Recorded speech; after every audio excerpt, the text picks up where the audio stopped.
I'd left working for a huge studio and wanted to go out on the indie route, and was asking around with some of my filmmaking friends, people I went to school with, and I had lunch with my friend Ross. They had been already putting together the idea of doing a wine country mockumentary, and from my experience on Sideways, I realized that, you know, this could be funny.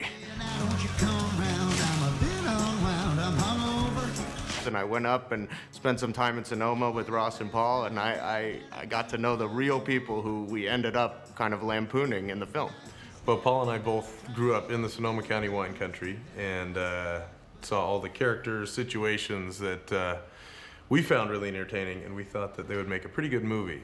I knew that Paul happened to be part of his own family winery, Hawley Winery, and his dad is a master winemaker, had worked for major wineries through the 80s and 90s and forged off on his own, kind of similar to what we've been doing in filmmaking. And I just knew that it was going to be a winner. Excuse me. Sorry, guys. I gotta just take care of this, all right?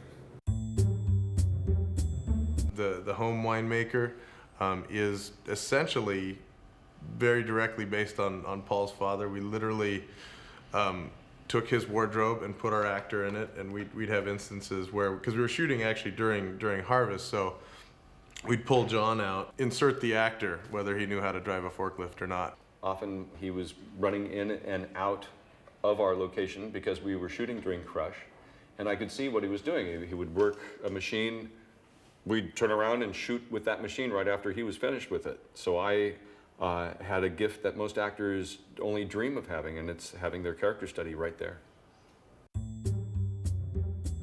I think there's a lot of people that think the wine business is glamorous and exciting, and it'd be a lot of fun, and they get plunked into the situation and have no real concept of what's going on. The dreams of the Midwestern couple who come out to crush grapes don't have a clue. Yeah, it was hard, and I was hot, and I was tired, and I was thirsty, and I was dirty. People who inherited wineries or power positions. Imagine a symphony that one day gets a 6-year-old conductor because his old man got the concert hall in a corporate merger. No, wait. We had some ideas. Allie had some really good ideas I wanted her to tell you guys about for the winery. Yeah. Hi everybody, I'm Allie. Hi. Allie is a Hollywood actress model. And she has a very rich boyfriend to which she attaches herself. But she's kind of she's a little bit of a B word. I've been to the Academy Awards and the Golden Globes, and this definitely does not measure up. Donald is obsessed with the best thing. The Russo family has prided itself in just providing good wine, but more important than that, an attitude that really speaks to the best people.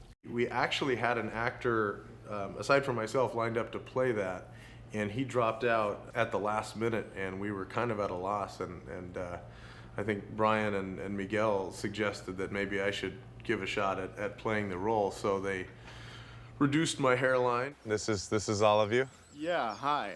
I'm the director. Donald, Nice to meet you. you Thanks guys for are having us. shooting video? As far-fetched and absurd as these characters are, there are many in the wine culture that are like this. They discontinued them, won't sell them in America because they're prone to rollover. Shouldn't you slow down? Hey, don't worry, there aren't any cops out here. Woo! They're driven, they're obsessed, they're wacky, they're all over the place. And, you know, a lot of them drink beer at the end of the night, which I thought was one of the funnier things, is that these guys are making fine wines, and at the end of the day, they'd rather open up a can of beer. A real ice-cold, Ico frosty one, especially on a hot summer day. Woo, can't be beat. The wine aspect of it, you know, it's definitely going to appeal to people who are into wine and know about wine, but I think that it transcends that. Well, I think people that don't drink wine will get a total kick out of this. There's going to be something in it for everyone.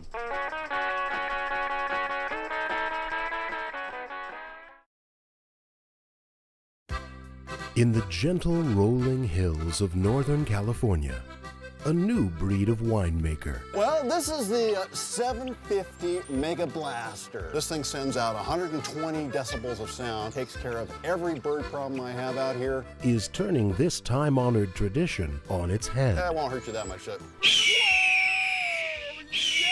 From the wine ambassador. This is our provincial Italian courtyard. Many people feel it evokes Tuscany. I like to think of it as kind of a French chateau. To the indie winemaker. Other than my picker's hands, which I make sure are always clean, the nails are trimmed, mine are the only hands that have been part of the entire process. From the critic. How did I become the man you see standing before you? To the cop. You smoking grass? Let me look at you. Let me look in your eyes. Are you lit? You are lit.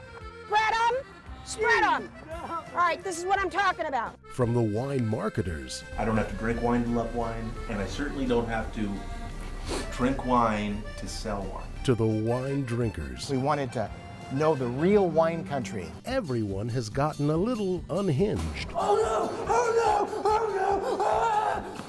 You guys may want to turn that off. I'm not sure what we're dealing with. Or as we say in the wine business, No cops, right? Who's in the tank? How did they get in there? corked. Is that a camera, fool? Turn that off right now. What did I get? Once the playground of the rich and famous. All of a sudden, I'm like more than just a winery owner. I'm a scholar, gentleman, just because I own a winery. We need something a little different. So I'm thinking, let's do a Burgundy, dude. You can only make a Burgundy in France. Oh, yeah. Sake. Winemaking has become a game for everyone. Can we get a newer wine? Something fresh? And sometimes a full contact sport. You wine fascist! This film will not teach you how to make wine. All these workers make me extremely uncomfortable. Or how to drink wine. It will introduce you to the folks that know all these things. You're gonna look back on this experience and go, whoa, what a trip with the days. And you can judge for yourself. Oh, God. Are they corked? Excuse me. Or not? Gold Cluster Award goes to Corked. Till it's over. I'm hungover. Houston, we've got it. Ain't over till it's over. I'm hungover.